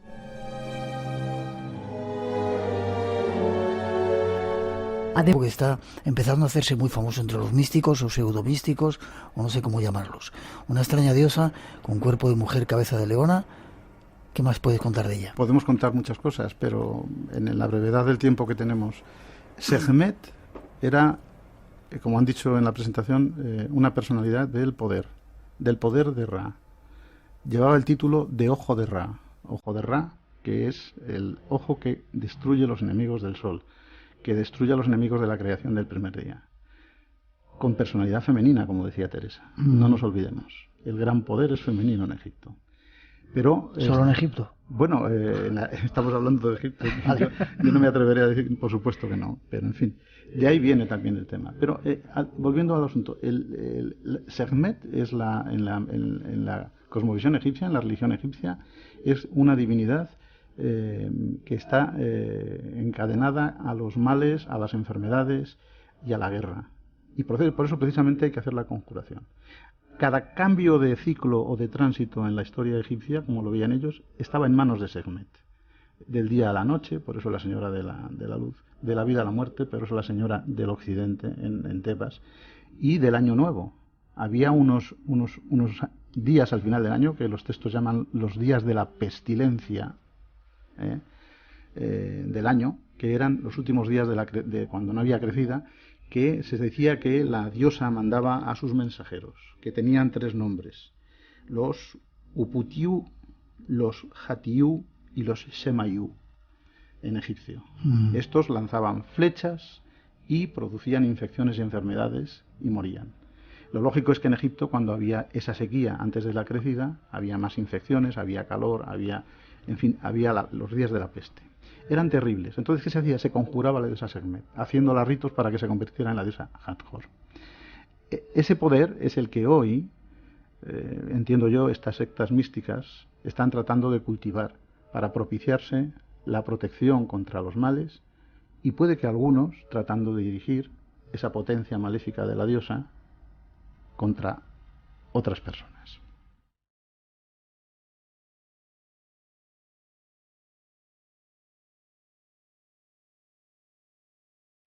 Dínoslo, ¿se la conjuraba con cerveza? Con dices? cerveza. Sí. En el mito de la diosa lejana, que es hay un mito que cuenta que los hombres, o sea, en un momento determinado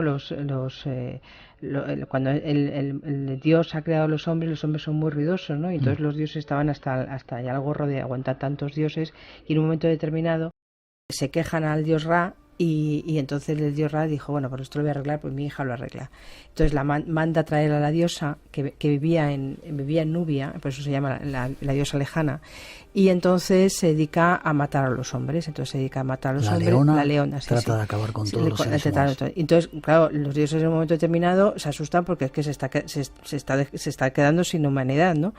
Y entonces vuelven otra vez a hablar los dioses con el dios Ra, y entonces le dicen, oye, intenta calmar a tu hija porque, Dios mío, nos va a quedar sin nadie aquí. Bueno, pero la diosa estaba ya tan embebida, ya necesitaba tanto la sangre humana que no hacía más que cambiar. Entonces, en un momento determinado, dos dioses, el dios Bes y el dios Tot, deciden hacer un plan, y entonces el plan es decir, bueno, como la diosa es muy coqueta, por eso lo de Hathor después, que luego lo cuento, es muy coqueta. Ella cuando terminaba de matar, y antes también de matar, se pasaba siempre por todo, en los pueblos había una especie de lago en forma de luna, y entonces ella se miraba siempre a ver si estaba bella y tal, ¿no? Entonces los dioses deciden, bueno, pues vamos a hacer una cosa, vamos a poner unas jarras de cerveza, lo vamos a mezclar con henna, como es roja, a ver si la diosa piensa que es sangre, se la bebe, y a ver si bueno, pues hacen esto, y dicho y hecho, la diosa ve aquello, piensa que es sangre, se lo bebe, y bueno, coge una cogorcia impresionante, ¿no? Entonces se va a dormir debajo de una palmera, y cuando despierta se ha convertido en la diosa dulce y amable, que es la diosa Hathor, que es la diosa de la armonía, de la belleza, de la feminidad por excelencia, y así se conjuga siempre la diosa Hathor. O sea que gracias a que la emborracharon dejó de matar a los seres humanos. Exactamente, con cerveza. Curioso. De hecho se hacía el Sejetep Hemet con esas ofrendas de cerveza a la diosa, sí. Vale. Hay una capilla extraña en el templo de Karnak, que está últimamente siendo visitada por esos místicos, esos pseudomísticos, que hay algo potente y poderoso ahí, ¿no? Quizás sigue estando, ahora vamos a hablar de templos, ese poder de la diosa allí latente. Vamos a ver, lo que no se puede negar, por poco que uno estudie los textos y los principios religiosos egipcios, es que durante 3.000 años o más, como decíamos antes, ellos estuvieron activando una serie de elementos físicos con unas composiciones específicas, eran tipos de piedra especiales, no era cualquier tipo de piedra. Ellos tenían conocimiento para activar esos principios, haciendo oraciones, haciendo actos propiciatorios y rituales que han cargado, desde luego, todos los elementos religiosos. Cualquiera que pase por el templo de Karnak o el de Luxor o cualquier otro, percibe, por poca sensibilidad que tenga, que hay una vibración. Eso pasa en las catedrales, pasa en cualquier recinto religioso. Entonces, ¿qué sucede? Que esas piezas están cargadas, entre comillas, vamos a decir, por milenios de actuación sobre ella por parte de los sacerdotes. Nadie podrá negar a estas alturas, yo parto de una visión clara, que es que las fuerzas espirituales existen. Si no reconocemos esto, lo demás sobra. Esas fuerzas espirituales que ellos manejaban bien, sabían cómo hacerlo, no lo han transmitido exactamente, pero lo hacían bien, han quedado impregnadas en estos elementos, como esa estatua, esa imagen de la diosa Sekhmet o Tefnut Sekhmet, que está en el templo de Ptah, que es el que tú dices, en Karnak. Y evidentemente esa energía está allí. Es decir, el que andando por estos lugares no perciba este asunto es porque es de corcho, así mismo. Es decir, no hay ni que ser esotérico ni cosa que se le parezca, simplemente está porque estuvo, porque esta gente no hacía el ridículo, sabía lo que hacía. Y hoy, gente sensibles o gente que creen en este asunto, están trabajando con este tema, y es un tema delicado. No se puede trabajar con una pila atómica sin saber los principios que rigen el funcionamiento de esa pila atómica. ¿Se ve que esa estatua es una pila atómica? Bueno, es una manera de hablar, pero sí que es un foco de energía, como son todas las estatuas divinas que fueron consagradas. Es un hecho, los templos lo son. Por tanto, si nadie va a negar ahora mismo que hay movimientos espirituales que con prácticas mágicas convocan espíritus y hacen actuaciones que son sensibles. Quien no crea en esto está bien, pero esto existe. Entonces, esta gente está trabajando, para que lo entendamos claramente, está trabajando sin la iniciación egipcia antigua, con elementos que eran propios de gente que conocía muy bien lo que hacía. Es trabajar con un mecanismo sin conocer sus profundos estructuras, sus profundos principios. Tomamos nota. Nos saludan desde Quito, Ecuador, también, que nos están escuchando. Sandra, hablabas de templos, 2:46, 1:47 en las Islas Canarias. Nos vamos a conocer un poco más de ellos. Lo desconocido te aguarda en un lugar. Espacio en Blanco con Miguel Blanco, en Radio Nacional de España. El mito de la creación se materializaba en todos los templos del antiguo Egipto. A diferencia de los modernos centros de culto, el funcionamiento de los templos egipcios era muy parecido al de una máquina destinada a mantener el universo en movimiento y evitar el caos. Su nombre literal era la mansión del dios, y todos estaban concebidos para reflejar el cosmos en el momento de la creación.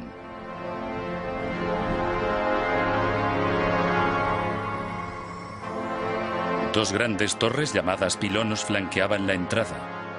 Pensados para representar el horizonte, los pilonos estaban alineados de tal forma que el sol se levantaba entre ellos. Para alejar al mal, los pilonos estaban decorados con diversas imágenes del faraón dominando a sus enemigos. En el interior del templo, bañado por los rayos vivificadores del sol, se abría el patio. Era el límite último para la gente común. Desde allí, una rampa conducía a un vestíbulo tenuemente iluminado y lleno de columnas con capiteles en forma de papiro y de loto que evocaban las marismas situadas a orillas del recién surgido montículo de la creación. Sus capullos y flores simbolizaban la fertilidad de la creación a punto de desplegarse. Más allá estaba el santuario, donde la estatua del dios era el centro de un ritual sagrado. Templos, rituales sagrados. Conozcamos algunos para que funcionase el cosmos. Te diré, antes preguntaremos al dios Tot, que era el templo. Vale. A ver qué nos dice el dios Tot. Vale. Y el dios Tot nos contestó a través de el Asclepios, está recogido en el Corpo Hermético, que es un conjunto de textos muy importantes del siglo II, III después de Cristo. El Asclepio es uno de ellos, entonces Asclepio, Esculapio. Está hablando con el dios Tot como aprendiz. Y entonces Tot le dice: ignoras pues, Asclepio, que Egipto es la copia del cielo, o para decirlo mejor, el lugar a donde se transfieren y se proyectan, aquí abajo, todas las operaciones que gobiernan y ponen en marcha las fuerzas celestes. Aún más, si hay que decir toda la verdad, nuestra tierra, Egipto, es el templo del mundo entero.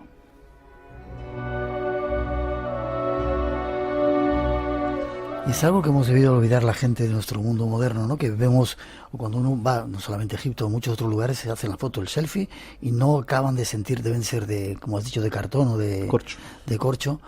No acabamos de sentir esa magia, ¿no? Que sin embargo subyace ahí, sigue estando ahí, ¿no? Cada uno tenemos nuestro nivel evolutivo, de eso estoy convencido también. Sí. Miguel, tú lo sabes.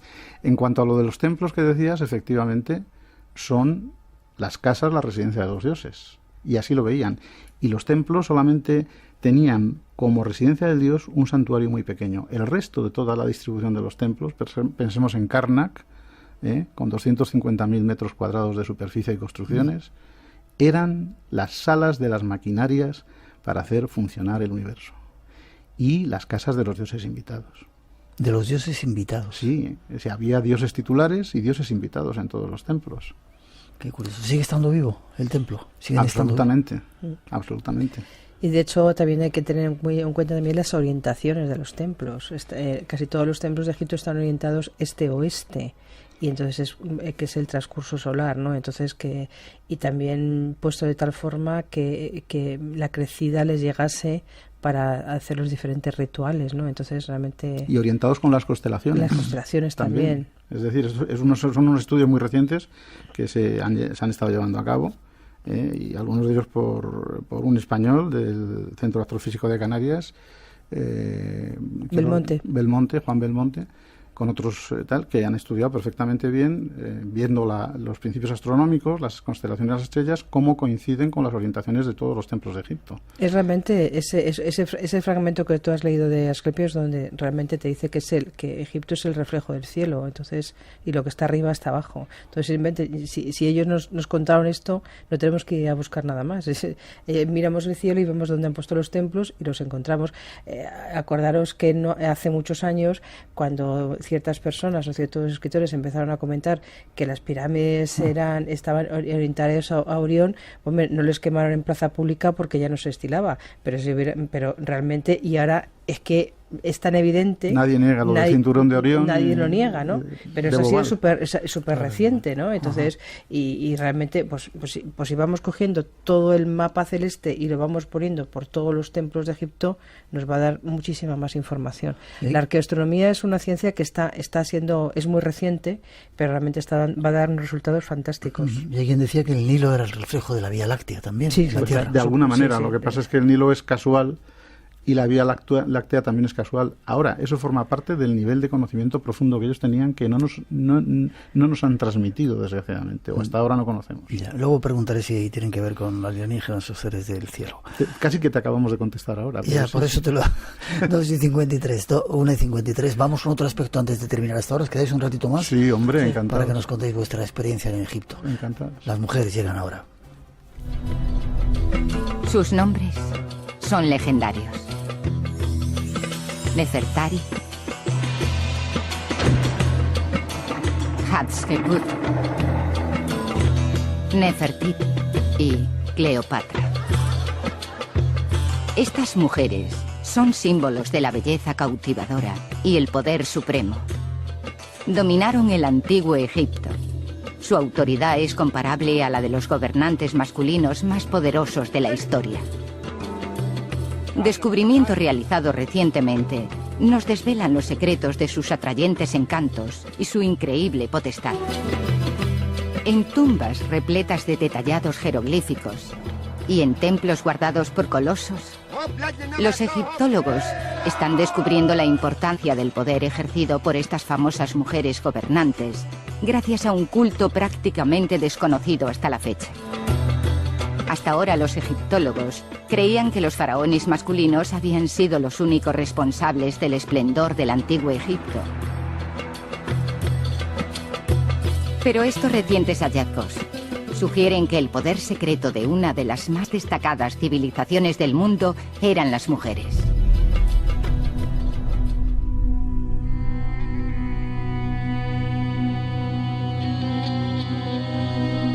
El poder de las mujeres, de las reinas de Egipto. Un nuevo paradigma que se cambia o se transforma gracias a los estudios, a las excavaciones que se están haciendo. Dan como resultado a los arqueólogos que las mujeres tenían mucho poder en Egipto, ¿verdad? La mujer en Egipto era realmente el poder. Realmente la mujer era la que transmite la sangre dinástica. O sea, un príncipe, por el mero hecho de haber nacido príncipe, no tenía derecho al trono, sino que se lo daba su hermana. Por eso había esos matrimonios entre hermanos. Pero porque ellos estaban siguiendo el mito de los casamientos de Osiris con Isis, de Seth con Neftis. O sea, entonces realmente quien da el poder al rey, al faraón después, es la mujer, siempre. Y después tenemos reinas fantásticas como pues es Hatshepsut, por ejemplo, ¿no? Que ya de repente es la gran, pues no sé, una avanzada, ¿no? Para su época, ¿no? Que realmente en un momento determinado, si quieres luego te lo cuento, ella decide que se han ido sentando en el trono de Egipto hermanastros que no tenían ningún derecho, y son las mujeres de su familia, quienes, su madre primero, ella después y después su hija, quienes están sentando en el trono de Egipto a reyes de segundo orden, ¿no? De hijos de concubinas realmente, ¿no? Uh-huh. Y entonces en un momento determinado ella dice hasta aquí. Y da un paso adelante. ¿Es esa que tiene ese templo tan bonito al lado de la sí, ahora nosotros estamos trabajando. La excavación. Sí. Otras reinas importantes, Cleopatra es la que más conocida quizá. Hombre, Cleopatra es la mítica, ¿no? Porque quién no ha visto, quién no recuerda a Elizabeth Taylor, ¿no?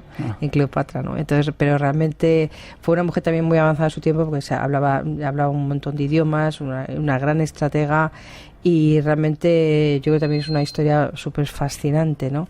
Y bueno, que Hollywood siempre nos dejará los bellísimos ojos de Elizabeth Taylor. ¿Y alguna más desconocida?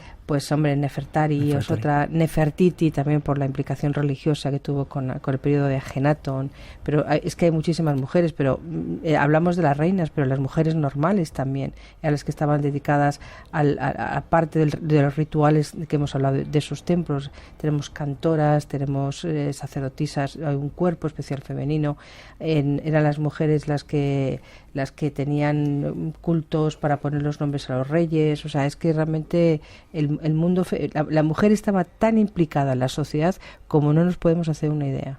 ¿Había prostitutas? Brevemente. Sí, había también habían prostitutas sobre todo, pero además es muy curiosa, son las únicas mujeres que llevan un tatuaje. ¿Sí? Sí, llevan un tatuaje que era un dios Bes en la parte alta del muslo. Dios Bes es ese enanito, ese saltarín, simpático saltarín, ¿no? Entonces esas sí que eran mujeres de... Bueno, alegres, vamos a decirlas, alegres. Y el papiro erótico de Turín cuenta perfectamente todas las posturas, las posibilidades. Sí, que el Kama Sutra es una tontería comparado con esto. Déjame, me lo contáis en un ratito, ¿vale?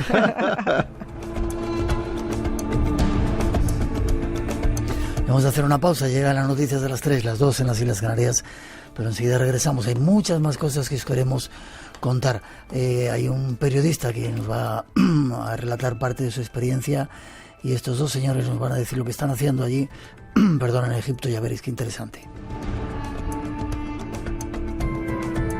900-137-137 nuestro teléfono, no os vayáis, enseguida regresamos. Esta noche, en Espacio en Blanco. Desde el primer momento lo tuve muy claro que ni iba a contar los segundos, ni iba a contar los barrotes. Sabía que podía enfrentarme a cualquier cosa. Normalmente a los periodistas los liberaban en 4 o 5 días. En mi caso pasaban las semanas y seguía ahí. Entonces dije, bueno, puedo estar un mes o puedo estar un año, como se dio el caso de un periodista norteamericano. Prácticamente pasé los 15 primeros días sin dormir. Alguno pensará que exagero, no exagero. Ni siquiera sabía que un ser humano podía resistir eso.